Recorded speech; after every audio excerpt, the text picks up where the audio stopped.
just notice that before the sounds appear, there's stillness. And after the sounds have disappeared,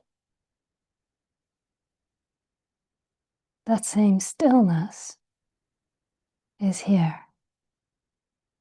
It hasn't changed in any way.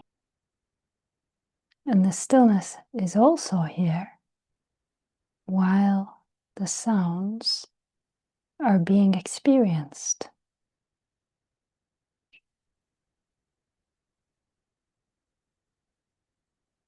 Because the stillness